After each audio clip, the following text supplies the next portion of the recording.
Question 5 is asking about renewable and non-renewable energy resources. And first of all, you're asked to define what is meant by the term non-renewable. Okay, so non-renewable resource is a resource that can't be replaced or replenished. An example of non-renewable energy resource, the main ones that you need to know are oil, natural gas, and coal. Okay, and you might argue, well, these can be replaced, but the only way that you can replace them is on a timescale of millions of years. So they're certainly not easily replaceable. Okay, just thinking about it, there is another non-renewable resource, which is nuclear. Obviously, uranium-235, when that gets converted to krypton and barium, that's used up, then it's not easily replaced or replenished. And looking at the next question, okay, how do we get that electricity from the remote wind farm to large cities? The first thing that sprung into my mind is the national grid. So there we go, that's my answer. That's not going to score very highly though, is it? Because look, there's 3 marks here, okay, and I've only said one thing. So they're obviously looking for a bit more than this. And what they're looking for is, what happens to that power as it goes through the national grid. So the first thing is that it gets put through a step-up transformer. And now the reason for this is because if you're taking low voltages, let's say if you've got 100 volts, then if you were transferring that over very long cables, very long power lines, then the current in the power lines and the resistance of the power lines would mean that a lot of power got wasted. So what we do is we step it up to a very high voltage, and that means that we're using very low currents in the power lines, and that means that there's a lot less resistive heating. Yeah, so a lot less power gets wasted due to resistive heating in the power lines. But 300,000 volts isn't very safe for domestic users to use.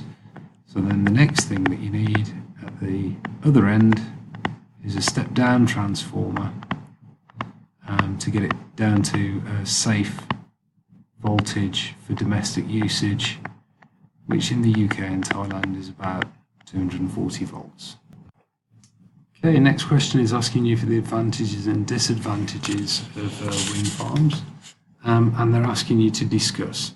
So that means that we want some advantages and we want some disadvantages as well. Okay, and it doesn't have to be an exactly equal number. You could do 3-3. I mean, personally, I find it easier to talk about the advantages of wind farms than the disadvantages, so that's what I'm going to go for.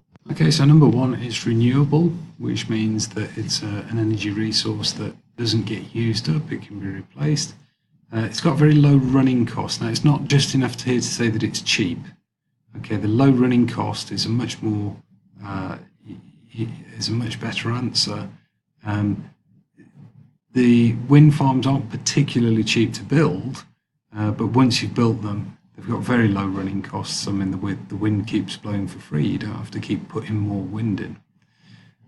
They're very low, or indeed 0 carbon emissions when they're running, or if you looked at the building of them as well, they come in as very low carbon emissions. Therefore, it doesn't contribute to the climate crisis, which is a huge thing in its favour. Wind is an abundant source of energy. A large wind farm can have a very high power output. If each single turbine, might not be that high, but once they're all put together in a wind farm, you can get respectable power outputs from them.